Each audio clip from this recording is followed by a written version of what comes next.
National ഹൈവേകളിൽ ക്യാമറകൾ സ്ഥാപിച്ചിട്ടുള്ള സ്ഥലങ്ങൾ തിരിച്ചറിയാൻ ഇപ്പോൾ പല വഴികളുണ്ട്. സർക്കാർ നിയമപ്രകാരം ക്യാമറകൾ ഉള്ള വിവരം ഡ്രൈവർമാരെ അറിയിക്കേണ്ടതുണ്ട്. 1. സൈൻബോർഡുകൾ സൈൻബോർഡ്സ്. ക്യാമറയുള്ള സ്ഥലത്തിന് ഏകദേശം 200 മുതൽ 500 മീറ്റർ മുമ്പ് സ്പീഡ് ക്യാമറ അഹെഡ് എന്നോ CCTV സർവൈലൻസ് എന്നോ എഴുതിയ ബോർഡുകൾ സ്ഥാപിച്ചിട്ടുണ്ടാകും. നീലയോ മഞ്ഞയോ നിറത്തിലുള്ള ബോർഡുകളാണ് സാധാരണയായി കാണാറുള്ളത്. 2. ഗാൻട്രി പില്ലറുകൾ ഗാൻട്രി പില്ലേഴ്സ്. റോഡിനു കുറുകെ വലിയ ഇരുമ്പു തൂണുകളിൽ ഗാൻട്രീസ് ഘടിപ്പിച്ചിട്ടുള്ള ക്യാമറകൾ ദൂരത്തുനിന്ന് തന്നെ കാണാൻ സാധിക്കും. ഇവ സാധാരണയായി സ്പീഡ് ഡിറ്റക്ഷനും നമ്പർ പ്ലേറ്റ് തിരിച്ചറിയാനുമാണ് ഉപയോഗിക്കുന്നത്. 3. മൊബൈൽ ആപ്പുകൾ ഉപയോഗിക്കുക. യാത്രയ്ക്കിടയിൽ ക്യാമറകൾ തിരിച്ചറിയാൻ ഏറ്റവും എളുപ്പവഴി ഇതാണ്. Google maps. മാപ്പിൽ ലൊക്കേഷൻ സെറ്റ് ചെയ്ത് യാത്ര ചെയ്യുമ്പോൾ ക്യാമറയുള്ള ഭാഗങ്ങളിൽ ചെറിയ ഐക്കണുകൾ കാണാം.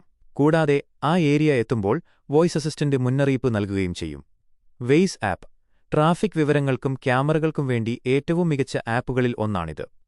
4. പോർട്ടബിൾ ക്യാമറകൾ.